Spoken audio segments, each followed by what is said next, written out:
దేవుడు సుఖ దుఃఖాలను జతపరిచాడు. దేవుడు వచ్చాడు, సుఖ దుఃఖాలను జతపరిచాడు. కాబట్టి దేవుని పిలువటువంటి మనము, క్రైస్తవులుగా చేయబడినటువంటి మనము, యేసు క్రీస్తు రక్తంతో కడగబడినటువంటి మనము, అందుకే ఒక భక్తుడు ఏమంటాడంటే క్రైస్తవ జీవితము పోరాట జీవితం. ఒక దైవజనుడు ఇంకోలా చెప్పాడు. ఏం చెప్పాడంటే the Christian life it is not a play ground, it is the battle ground. అంటే క్రైస్తవ జీవితము ఆట ఆడే స్థలము కాదు, యుద్ధ భూమి. ఏంటంటే క్రైస్తవ జీవితం ఏంటి? ఒక యుద్ధ భూమి. ఈ యుద్ధ భూమిలో కనబడే శత్రువులు ఉంటారు, కనబడని శత్రువులు ఉంటారు, ప్రేమించే వారు ఉంటారు, మనం ద్వేషించే వారు ఉంటారు, ప్రేమించి నటించే వాళ్ళు ఉంటారు, ప్రేమిస్తూ మనం మోసం చేసేవారు ఉంటారు. కాబట్టి క్రైస్తవ జీవితం అంతా కూడా మనము దేవుని సహాయము ద్వారా, పరలోకమందుని దేవుని యొక్క ఆత్మ ద్వారా మనం జయించుకుంటూ వెళ్ళిపోవాలి. అందుకని ఇక్కడ అనేక మంది క్రైస్తవులు క్రైస్తవ జీవితం జీవించడానికి ఎందుకు ఫెయిల్ అయిపోతున్నారు అంటే, వారు ఏమనుకుంటారంటే కొన్ని బోధలు వింటారు. యేసుక్రీస్తు దగ్గరికి వస్తే రోగాలు పోతాయని, యేసుక్రీస్తు దగ్గరికి వస్తే పెళ్ళిళ్ళు అవుతాయని, యేసుక్రీస్తు దగ్గరికి వస్తే దయ్యాలు పోతాయని, యేసుక్రీస్తు దగ్గరికి వస్తే పంటలు బాగా పండుతాయని, యేసుక్రీస్తు దగ్గరికి వస్తే ఇంకా మేలు జరుగుతుందని వాళ్ళు ఆ బోధ విని వస్తారు. అది ఖచ్చితమే. యేసుక్రీస్తు నామము దయ్యములు వణికిపోతాయి, యేసుక్రీస్తు నామము రోగాలు తగ్గుతాయి, యేసుక్రీస్తు నామము అద్భుతాలు జరుగుతాయి, యేసుక్రీస్తు నామము ఆశ్చర్యకరమైన సంగతులు జరుగుతాయి. యేసుక్రీస్తు నామము శక్తి కలిగినటువంటి నామం. ఆ నామములో ఏంటి? రక్షణ ఉంది.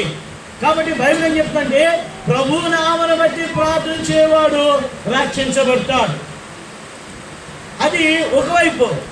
రెండో వైపు ఏంటి?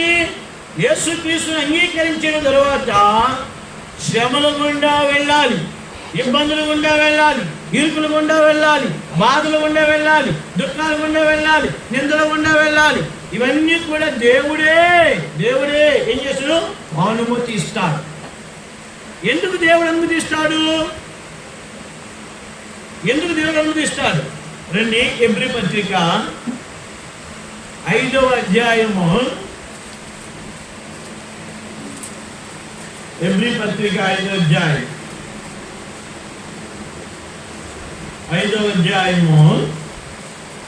7వ వచనము 8వ వచనం చదవండి.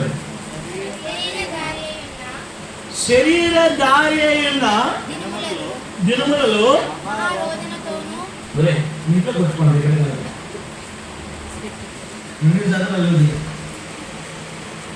చదువు. శరీర దారి అయిన దినములలో మహారోదనములతోనూ కన్నీళ్లతోనూ తన్ను మరణము నుండి రక్షింపగలవానికి ప్రార్థనను యాచనను సమర్పించి భయభక్తులు కలిగిన ఆయన అంగీకరింపబడెను. ఆయన కుమారుడైంది తాను పొందిన శ్రమల వల్ల విజేత నేర్చుకున్నాడు. ఈ మాట చూడండి. ఈ మాట ఎవరి గురించి రాయబడింది? ఎవరి గురించి రాయబడింది మాట? అమ్మా ఏం శాతం ఎవరి గురించి రాయబడింది?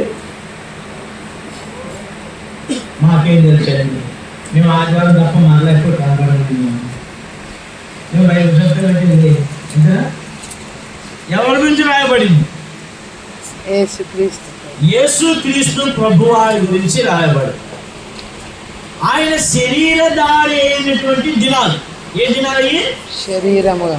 ఇప్పుడు మన శరీరంతో ఉన్నాము, ఆత్మతో ఉన్నాము. ఆత్మతో ఉన్నాము చేస్తాను. శరీరధారి అయినటువంటి దినాలు.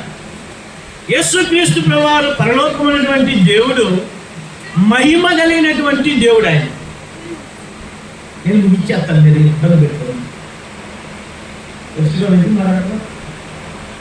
నన్ను వాక్యం మీరు ఇబ్బంది పెట్టారనుకోండి, మీకు మంచి భోజనం ఉండారు అది సరిపోతుంది, ఇది అనవసరం. మీకు వాక్యం కావాలి అన్నవాడు మాత్రమే ఏం చేయడు, లేదండి మాకు వాక్యం వద్దండి ఇది కావాలి అని చెప్పి పనులు చెప్తే నాకు విద్యార్థులు లేదు పెద్ద దింపు కదా, దింపు పెడతారా ఇబ్బంది ముఖ్యమే. వాక్యం కావాలి చెప్తాను,